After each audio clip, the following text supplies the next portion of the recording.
Alright, hello everybody. I am back with what am I drinking today? Today I'm doing something a little bit different. It is a Kettle Sour from Hunt and Gather. It is a Kettle Sour fermented with salal berry and blackberries. What does that mean? Well, we're gonna figure that out very shortly. It is a 4-person beer, so it is good for the drinker that don't want to get too drunk right away.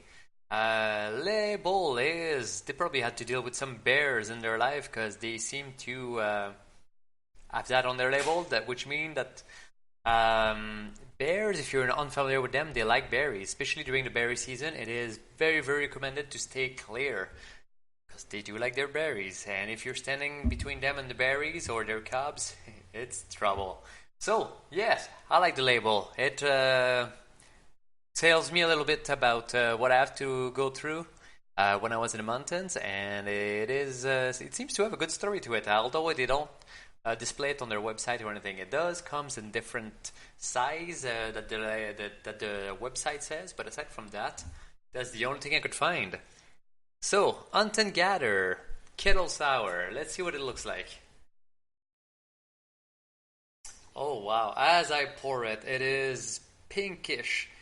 Pink, purple in color. Well, you see it as well on the camera as I am seeing it here right now.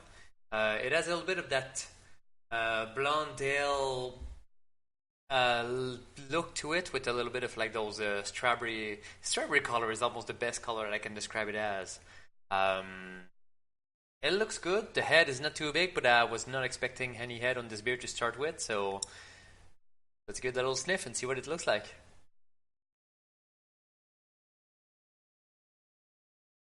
You smell the sour. As far as sour goes, it doesn't smell extremely sour, but certainly you can certainly tell that it is from berries. Berries in any form, really. You can tell a little bit of the sourness into um, whatever it is. Even if you put it in pie, like pie is sweet and sour if you want, because the berry is always somewhat sours. This beer looks like it portrays that quite a bit. Now. On the nose, do I get anything else really aside from the sourness? Well, you can tell a little bit of the berry flavors, like aromas, pardon me.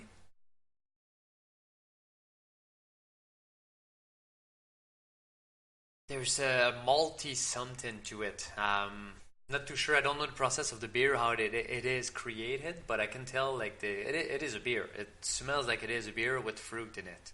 Oh, bottoms up, they say. Well, not quite that bad, but let's see what it does to us.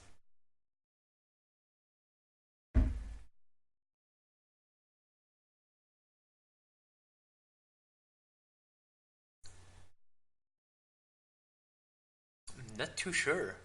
Can't say I like or dislike it. It's not too potent as far as flavor goes.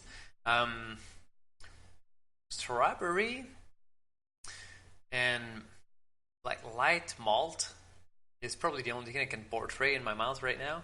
Um, you can feel a little bit of that sourness, but it's not overwhelming. Like nothing even close to the sour candy that we have every now and then. For those that do, obviously. Aside from that, what else can I get from there? The finish is almost done immediately. Like it's not a beer that you will drink to have a long finish, to have that experience that just stays in mouth. Like some beers that do, some wines that do that, obviously too. Um, yeah, it's not comparable to a big alcohol. It seems to be one of those like sangria beer, like refresher, little summer something. They seem to do it from the website. They say it's a summer and fall beer, so I'm assuming they're at the end of their last leg here for the season. What else can I get here?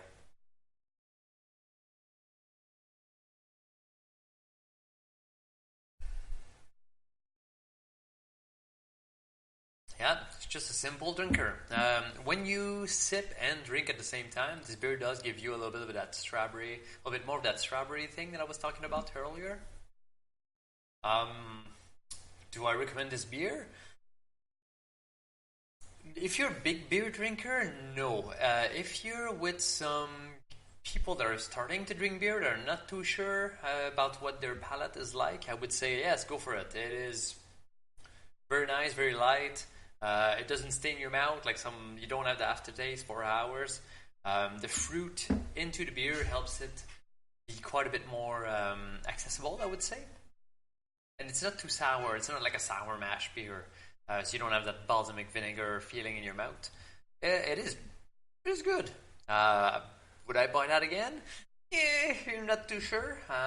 Again, if I have some people over that are very young for my age, like I'm 35 right now, so I have some people that are around like 19, 20 years old, don't drink lots of beers but want to explore a little bit, I would definitely get something like that. It is actually a good introductory beer.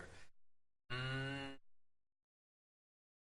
Cooking with this, not really. Unless you want to do like a beer berry-ish flavor on anything.